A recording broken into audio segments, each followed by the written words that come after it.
No verão de 1914, um continente inteiro mergulhou nas trevas. A Primeira Guerra Mundial começava e com ela nascia também aquilo que hoje reconhecemos como a Guerra Moderna. Um soldado daquele conflito, com seus capacetes de aço, suas metralhadoras e suas trincheiras infinitas, seria perfeitamente compreensível para um combatente dos dias de hoje. Mas um soldado de apenas 2 décadas antes, dos conflitos do final do século XIX, olharia para aquele campo de batalha sem entender absolutamente nada. Ali, na lama da Europa, nascia o mundo militar contemporâneo. Do outro lado do Atlântico, os Estados Unidos observavam tudo à distância. O país tinha laços profundos com a Europa. Milhões de imigrantes haviam cruzado o oceano em busca de uma nova vida, mas continuavam ligados, pelo coração e pela família, às suas terras natais. Isso criava uma nação dividida, incapaz de escolher um lado com facilidade. O presidente Woodrow Wilson entendia esse dilema melhor do que ninguém. Ele decidiu que a única saída sensata era a neutralidade. Argumentava que, como nação neutra, os Estados Unidos tinham o direito de seguir seus próprios interesses sem tomar partido entre os impérios que se destruíam mutuamente do outro lado do mar. Wilson foi além, pediu ao próprio povo americano que fosse neutro, não apenas nas ações, mas também nos pensamentos. Só que a neutralidade é sempre mais fácil de declarar do que de manter. A Grã-Bretanha, com seu poderio naval, impôs rapidamente um bloqueio à Alemanha, cortando o país de suprimentos vindos do exterior. E assim, quase sem perceber, a economia americana começou a se inclinar. O comércio com os aliados cresceu de forma explosiva, enquanto as trocas com as potências centrais praticamente desapareceram. Bancos americanos passaram a emprestar somas cada vez maiores à França e à Inglaterra, financiando o esforço de guerra do lado aliado. Em pouco tempo, os Estados Unidos ultrapassaram até mesmo a Grã-Bretanha como o principal credor internacional do mundo. Essa relação financeira não era apenas números em um balanço, ela dava a Wilson uma influência real sobre os destinos da guerra. Quando o presidente falava em uma paz sem vitória, ele não estava apenas escolhendo palavras bonitas. Ele imaginava um acordo mútuo, onde nenhum dos lados sairia humilhado, uma paz equilibrada, capaz de durar. Mas essa visão foi mudando aos poucos, à medida que Wilson observava com crescente desconfiança a ascensão do poder militar alemão. E foi justamente uma arma, nova, quase experimental, que acabaria por arrastar os Estados Unidos para dentro do conflito: o submarino. As regras da guerra naval, até então, exigiam um certo cavalheirismo mesmo em meio à destruição. Um navio de guerra que quisesse atacar uma embarcação inimiga precisava primeiro interceptá-la em mar aberto, identificar sua bandeira e, caso fosse hostil, avisar a tripulação antes de afundá-la, dando tempo para que as pessoas abandonassem o navio em segurança.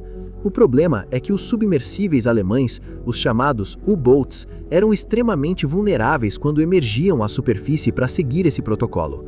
Bastava um único disparo de um navio mercante armado para destruí-los. E os britânicos perceberam essa fraqueza. Passaram a armar seus navios mercantes, transformando embarcações civis em alvos capazes de revidar. A resposta alemã foi drástica. Declararam que qualquer navio encontrado nas águas ao redor da Grã-Bretanha seria afundado sem aviso prévio, sem distinção entre civis e militares. Para o mundo, aquilo foi visto como um ataque direto às leis internacionais, um rompimento das regras mais básicas da guerra. O episódio que ficaria gravado para sempre na memória americana aconteceu em maio de 1915, quando um submarino alemão torpedeou o transatlântico Lusitânia. Mais de 1.000 pessoas morreram naquele afundamento, entre elas mais de 100 cidadãos americanos. O choque nos Estados Unidos foi profundo. Wilson, furioso, exigiu explicações.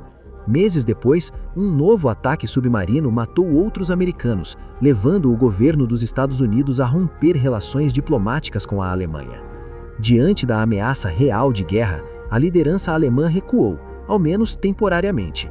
Reconheceram que não estavam em condições de enfrentar os Estados Unidos naquele momento e concordaram em suspender os ataques submarinos irrestritos.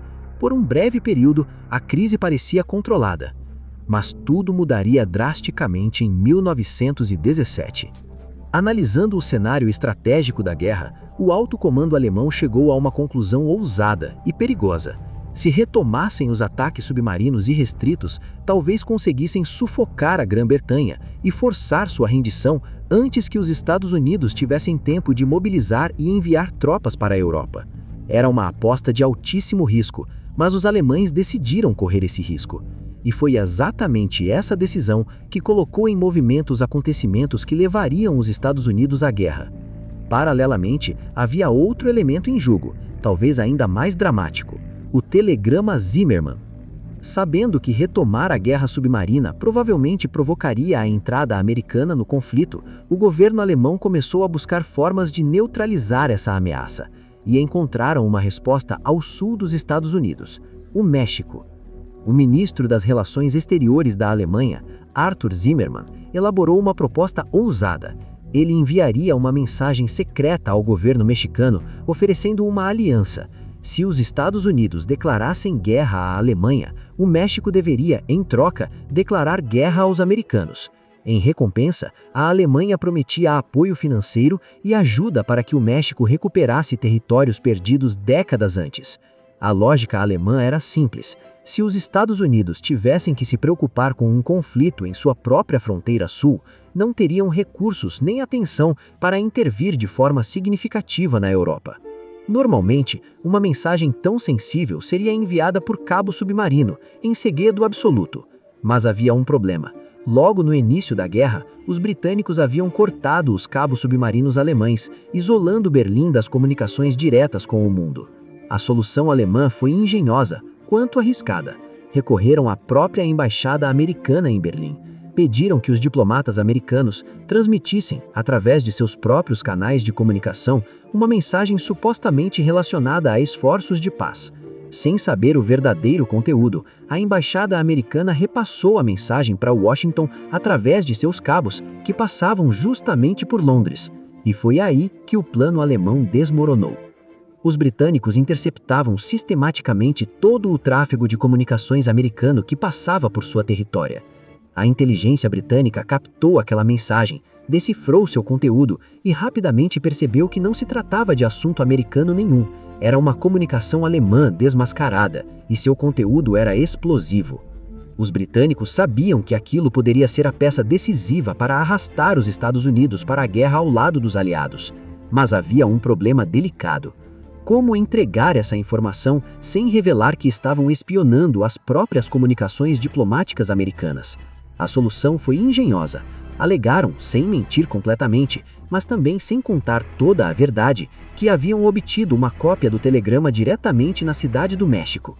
Quando o conteúdo do telegrama Zimmermann foi revelado ao público americano, a reação foi de indignação nacional. A proposta de uma aliança contra os próprios Estados Unidos, vinda diretamente do governo alemão, foi vista como um ato hostil direto e inaceitável. Wilson, que por tanto tempo resistira a entrar na guerra, agora enxergava a Alemanha sob uma luz completamente diferente. Ele já não via apenas um sistema internacional falho, competindo por poder e território. Via na Alemanha uma potência militarista, autocrática, uma ameaça real à democracia e à ordem internacional. Em seu discurso pedindo ao Congresso a declaração de guerra, Wilson deixou clara sua posição. Não se tratava de uma guerra contra o povo alemão, mas contra seu governo autocrático. O objetivo não era destruir a Alemanha como nação, mas derrubar um regime que ele considerava uma ameaça global, abrindo espaço para que a democracia pudesse, finalmente, se espalhar pelo mundo. E assim, entre bloqueios navais, submarinos traiçoeiros, telegramas interceptados e ideais de liberdade, os Estados Unidos deixaram para trás décadas de isolamento e mergulharam de cabeça na guerra que redefiniria o século XX. Obrigado por assistir e espero você na próxima. História Arquivada.